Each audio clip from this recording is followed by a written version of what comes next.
Students, आज हमने करना है फिज़िकल प्रॉपर्टी ऑफ अमीन। तो अमाइंस की हम फिज़िकल प्रॉपर्टीज़ कर रहे हैं। तो सबसे पहले हम देख लेते हैं बॉइलिंग पॉइंट इसका। हम बॉइलिंग पॉइंट में देख सकते हो कि आप ये हाइड्रोजन बॉन्डिंग बनी हुई है, ठीक है। नाइट्रोजन ने हाइड्रोजन के साथ बॉन्ड बनाया हुआ है, जो साथ वाली नाइट्रोजन नाइट्रोजन कंपाउंड है साथ वाला, और उसके साथ ये हाइड्रोजन बॉन्डिंग दिखाए हुए हैं, दो हाइड्रोजन बॉन्ड। तो इस तरीके के बॉन्ड सारे के सारे कंपाउंड में प्रेजेंट है। तो ये वाले बॉन्ड क्या कर रहे हैं कि एक मॉलिक्यूल की दूसरी मॉलिक्यूल के साथ इंटरेक्शन बढ़ा रहे हैं। तो हाइड्रोजन बॉन्डिंग जितनी ज़्यादा होगी जिस कंपाउंड में, उतना ही ज़्यादा उसका बॉइलिंग पॉइंट होगा। तो आप देख सकते हो कि इंक्रीज होता है boiling point with increase of molecular mass भी, ठीक है। तो जैसे जैसे मोलिकुलर मास बढ़ता जाएगा, मतलब कि आर ग्रुप की अटैचमेंट होती है, तब भी बॉइलिंग पॉइंट बढ़ता है। लेकिन बॉइलिंग पॉइंट जो प्राइमरी में है वो due to the intermolecular hydrogen bondings.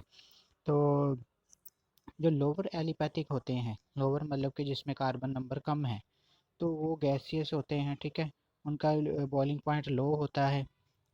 और अमीन्स पोलर नेचर के भी कंपाउंड हैं, क्योंकि उनमें नाइट्रोजन प्रेजेंट है। नाइट्रोजन की इलेक्ट्रोनेगेटिविटी होती है, इसलिए उसका टेंडेंसी है कि इलेक्ट्रॉन को अपनी तरफ खींचे और बॉन्ड को पोलर बना दे।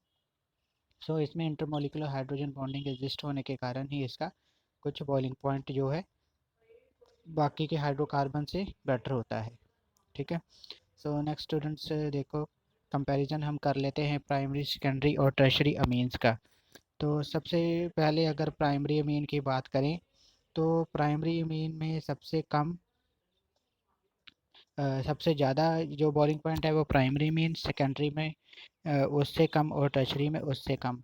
तो बॉइलिंग पॉइंट का आप देख सकते हो, अगर बॉइलिंग पॉइंट की बात की जाए तो बॉइलिंग पॉइंट 48 समथिंग, यहाँ 37 और 3.5 है। तो ये बॉइलिंग पॉइंट क्या हो रहा है, जैसे जैसे कि ग्रुप अटैचमेंट होती जा रही है, जहाँ देखो ये प्राइमरी है, ये सेकेंडरी है और ये टर्शरी है, प्राइमरी सेकेंडरी और टर्शरी। तो इनका बॉइलिंग पॉइंट क्या हो रहा है, डिक्रीज़ हो रहा है। तो सबसे ज़्यादा बॉइलिंग पॉइंट इसका है, दूसरे नंबर पे सेंटर वाले का, ये तीसरे का एन एन डाईमिथाइल का जो सबसे कम है, क्योंकि उसमें सबसे कम हाइड्रोजन बॉन्डिंग है। तो जिसमें सबसे ज़्यादा हाइड्रोजन बॉन्डिंग होगी वो उतना ही ज़्यादा स्ट्रॉन्ग उसमें बॉइलिंग पॉइंट उसका ज़्यादा होगा। ओके स्टूडेंट्स, सो नेक्स्ट देखो आप, comparison of boiling point of amines with other organic compounds. वो दूसरे जो ऑर्गेनिक कंपाउंड है उनके साथ इनका कंपैरिजन करके देख लें। सो एलिपैथिक अमीन्स जिसमें रिंग नहीं प्रेजेंट उसे बोलते हैं एलिपैथिक अमीन्स। तो एलिपैथिक अमीन्स हो गए और हेलोकेन्स हो गए।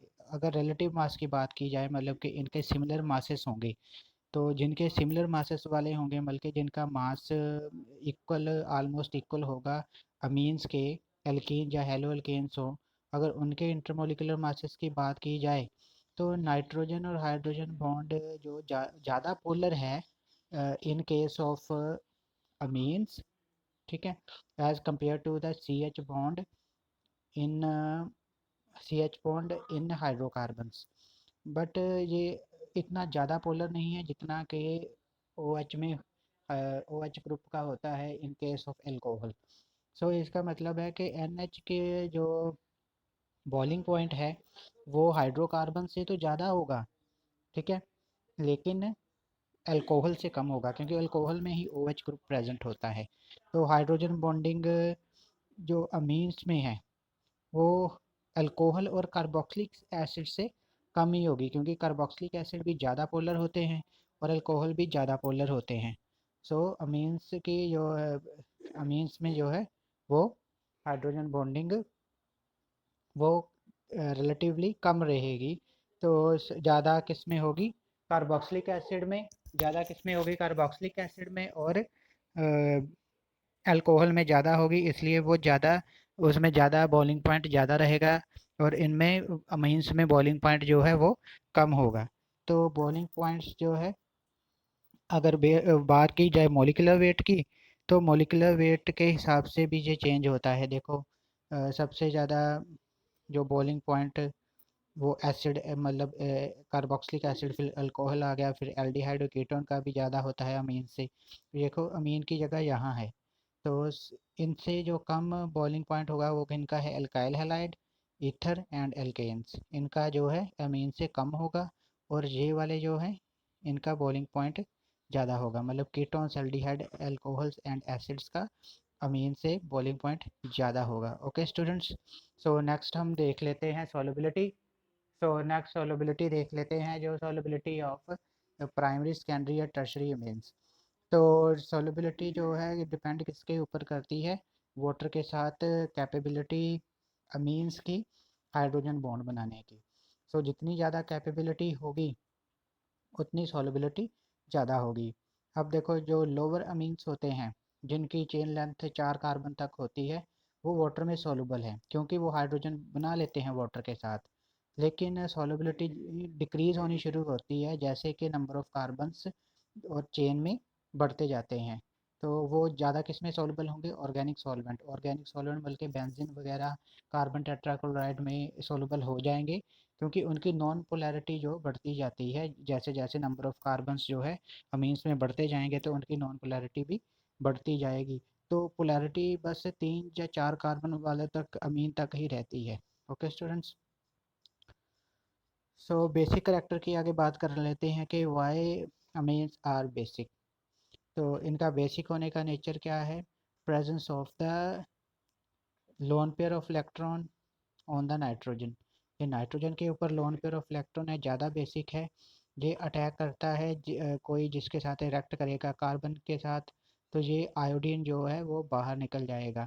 तो इसका मतलब है कि loan pair of electron can attack on any electropositive carbon और एनी इलेक्ट्रोपॉजिटिव जो इलेक्ट्रोफाइल होगा, यहाँ CH3 इलेक्ट्रोफाइल एक्ट कर रहा है, ठीक है। तो ये एज ए एक्ट करेगा न्यूक्लियोफाइल। न्यूक्लियोफाइल वो स्पीसीज होती है जिनके ऊपर lone pair of electron present होता है, ठीक है।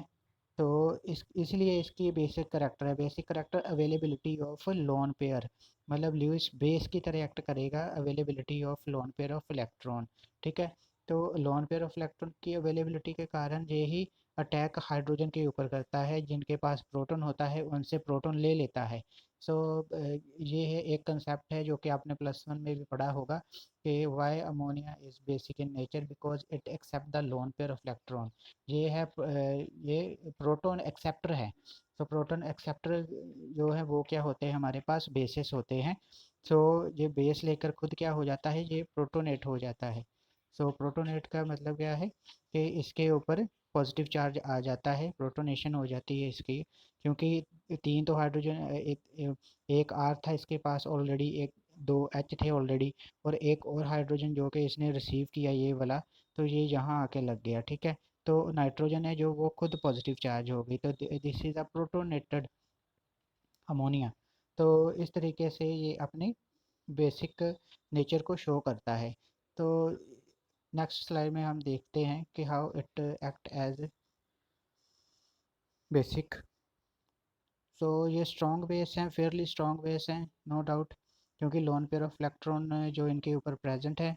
तो वाटर के साथ ये क्या करता है, वाटर से यहाँ से H हाइड्रोजन ले लेगा, और हाइड्रोजन जब ले लेगा तो ये प्रोटोनेटेड हो जाएगा, इसके साथ हाइड्रोजन एक लग जाएगा, ठीक है। तो उस समय जो कांस्टेंट होगा तो हम उसे बोलेंगे KB। इसका KB क्या होगा, तो KB निकालने के लिए, मतलब कि इसका कांस्टेंट निकालने के लिए क्या करना पड़ेगा, जो प्रोडक्ट है डिवाइडेड बाय रेक्टेंट, दीज दोनों प्रोडक्ट की कंसंट्रेशन, ये दोनों के दोनों ये प्रोडक्ट हैं, ठीक है। तो ये हमने ऊपर लिख ली, concentration of product 1 concentration of product 2 divided by concentration of reactant, ये हमारा रिएक्टेंट है तो रिएक्टेंट की divided by concentration of reactant give you the value of KB। So जितनी ज़्यादा KB की वैल्यू जितनी ज़्यादा होगी उतना स्ट्रॉन्ग एसिड, उतना स्ट्रॉन्ग बेस होगा हमारे पास, मतलब कि KB की वैल्यू के डायरेक्टली प्रोपोर्शनल होता है इसकी बेसिक करेक्टर, ठीक है। बेसिक करेक्टर इज KB के क्या होता है, डायरेक्टली प्रोपोर्शनल। तो इन्वर्सली प्रोपोर्शनल PKB ये वैल्यू मतलब जितनी कम होगी, PKB वैल्यू, क्योंकि माइनस लगा हुआ है, माइनस लोग है, ठीक है। तो ये PKB की वैल्यू जितनी कम होगी उतना स्ट्रॉन्ग हमारे पास बेस होगा। ओके स्टूडेंट्स, सो ये बेसिक करेक्टर हमने बताया आपको, ये कैसे ये बेसिक है, ठीक है, how it is act as a base in the water. तो नेक्स्ट हम देख लेते हैं स्टूडेंट्स इसकी basicity of amines that depend upon the lone pair of electron, ठीक है। नाइट्रोजन के ऊपर लोन पेयर ऑफ इलेक्ट्रॉन है, एसिड से ये क्या ले लेगा, हाइड्रोजन ले लेगा, प्रोटॉन ले लेगा, ठीक है। तो जहाँ फिर एक्ट एज अ बेस और एज अ न्यूक्लियोफाइल भी एक्ट कर सकता है। सब्सटीट्यूशन अगर जितने सब्सटीट्यूटेड अल्काइल ग्रुप लगे हों, मान लो कि जितने CH3 या CH3 या CH2 जो लगे होते हैं, ठीक है, तो मिथाइलमीन ज़्यादा बेसिक होगा, ठीक है। तो जिसमें मिथाइल ग्रुप लगे होंगे वो ज़्यादा बेसिक होगा। अगर इसमें इलेक्ट्रॉन विड्राइंग ग्रुप लगा हो, इलेक्ट्रॉन विड्राइंग ग्रुप, तो वो क्या करेगा, तो वो लोन पेयर ऑफ इलेक्ट्रॉन की अवेलेबिलिटी को कम कर देगा। इसीलिए जो नाइट्रो एनिलीन होते हैं वो कम बेसिक होते हैं एनिलीन से, ओके। तो उसमें क्या है कि लोन पेयर ऑफ इलेक्ट्रॉन जो है वो नाइट्रो ग्रुप ले लेता है, इसलिए वो नाइट्रो एल्कीन जो है वो कम बेसिक होते हैं, क्योंकि नाइट्रोजन के ऊपर जो लोन पेयर की अवेलेबिलिटी है वो कम हो जाती है जब नाइट्रो ग्रुप एनिलीन के साथ लगा हो।